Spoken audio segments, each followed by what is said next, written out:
नागपूरमध्ये आज रेशीमबागेच्या महायुतीच्या आमदारांचं संघाचं बौद्धिक असेल। रेशीमबागेमध्ये महायुतीच्या आमदारांचं हे संघाचं बौद्धिक घेण्यात येणार आहे। भाजपसह मित्रपक्षातील आमदारांना उपस्थित राहण्याच्या सूचना करण्यात आल्या। अजित पवार आता संघ मुख्यालयात जाणार का याकडे मात्र सगळ्यांचंच लक्ष लागलंय। नागपूरमध्ये थोड्याच वेळात भाजप आमदारांचं रेशीमबागेत संघाचंही बौद्धिक आयोजित करण्यात आलेलं आहे। गजानन उमाटे माझे सहकारी आपल्याला या सगळ्या संदर्भात सविस्तर माहिती देतील। गजानन,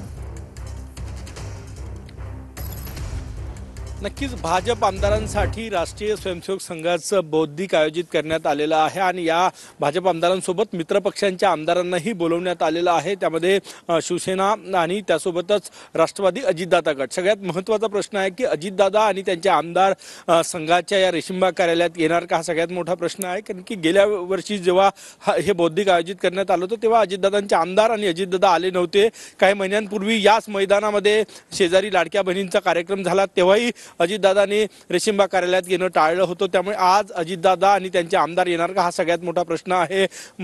उपमुख्यमंत्री एकनाथ शिंदे या ठिकाणी येणार आहेत, त्यांच्या कार्यक्रमात शेड्यूल दिलेलं आहे। त्यासोबतच शिवसेनेचे इतर जे मंत्री आणि आमदार आहेत ते सुद्धा या ठिकाणी येणार आहेत आणि ती यायला सुरुवात झालेली आहे। गुलाबराव पाटील या ठिकाणी आलेले आहेत, त्यासोबतच देवयानी फरांदी असो, नाराज असलेले संजय कुटे या ठिकाणी पोहोचलेले आहेत। इतर राजू तोडसाम या ठिकाणी आलेले आहेत। सर्वात आधी या ठिकाणी आद्य सरसंघचालक यांच्या समाधीचं दर्शन या ठिकाणी घेतलं जाणार आहे। द्वितीय संघचालक गोळवळकर गुरुजींच्या समाधीचं दर्शन घेतलं जाणार आहे। त्यानंतर ज्या विचारांवर हे सरकार आलं, एक है तो सेफ है, हिंदुत्वाचा विचार, ते विचार काय आहेत, भाजपची मातृशाखा असलेली राष्ट्रीय स्वयंसेवक संघाचे विचार काय आहेत ते समजून सांगितले जाणार आणि जास्तीत जास्त लोकांपर्यंत जनहिताच्या योजना कशा पोहोचवायच्या या सगळ्या बाबींवर संघाचं बौद्धिक जे आहे ते या ठिकाणी होणार आहे। संघाचे स्थानिक पदाधिकारी, विदर्भ संघचालक आणि इतर जे पदाधिकारी आहेत त्यांच्याकडनं हे बौद्धिक घेतलं जाणार आहे।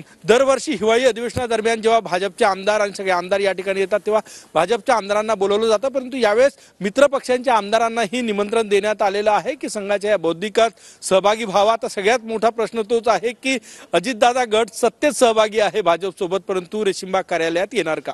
बरोबर आहे, नक्कीच अजित पवार गट येणार का हे पाहणं महत्त्वाचं असेल। धन्यवाद तुम्ही दिलेल्या सविस्तर